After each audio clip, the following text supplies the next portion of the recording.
What's up, Meta-Junkies? It's your favorite neighborhood gamer, DavidEBeats, and it's time to talk about the meta behind the most adorable Korean gamer, the chic D.Va. When researching this episode, I had to think to myself, what makes a great D.Va player? What's that one key metric that puts the best D.Vas above the rest? Then I scoured stats from the top 10 D.Va players, along with cross-referencing them with info I found on forums, websites, and Twitch streams.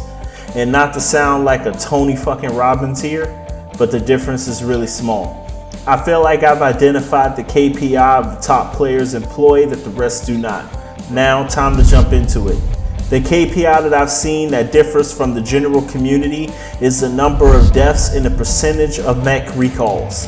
For example, the entire community averages 7.25 deaths per match, whereas the top 10 PC DVA players only manage 6.66. On top of that, the top players recalled their mechs nearly 80% of the time, whereas the community barely cracks 66%. This means that the top players are getting their mechs back faster and continuing to fight longer, resulting in less deaths and a higher KD per game. Their damage is nearly the same as the community's, however. So why are they ranked higher? I think I know the answer. When D.Va loses her mech, she goes into pilot mode with her handgun as a weapon. The more you shoot, whether or not you hit anything, the more your mech charges. Therefore, just shooting down mid for 30 seconds can fully charge your mech and get you back into the fight.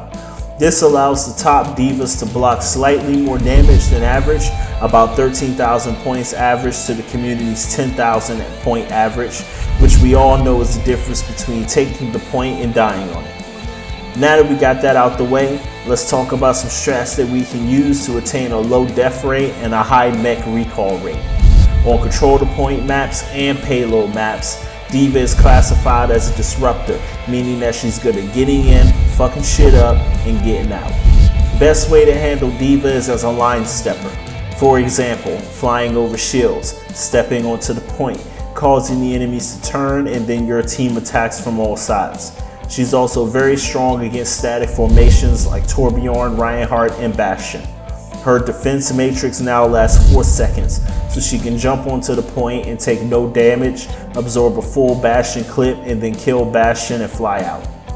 D.Va's fusion cannons do 39 damage per second on a wide array from far away, and over 155 points of damage at point blank range. When pushing payload, remember that D.Va does not need to reload. You should generally keep shooting at the enemy's direction as they take small amounts of damage.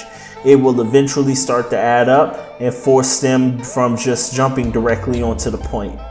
I've also found that it's more effective to simply fly in close range, shoot down an enemy, then fly out than to try to bump off every enemy with your boosters. Booping an enemy only gets you 25 damage and wastes a getaway ability. It's better to play a small game of chicken with your enemies and stare them down and give them the full 155 damage per second over 1 to 2.5 seconds.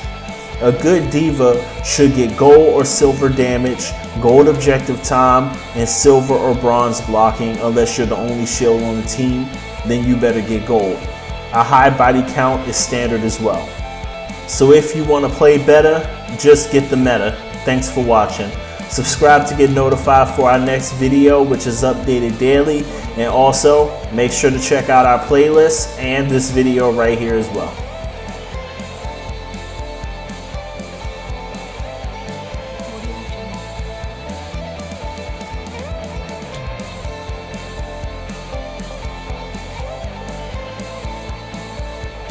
Audio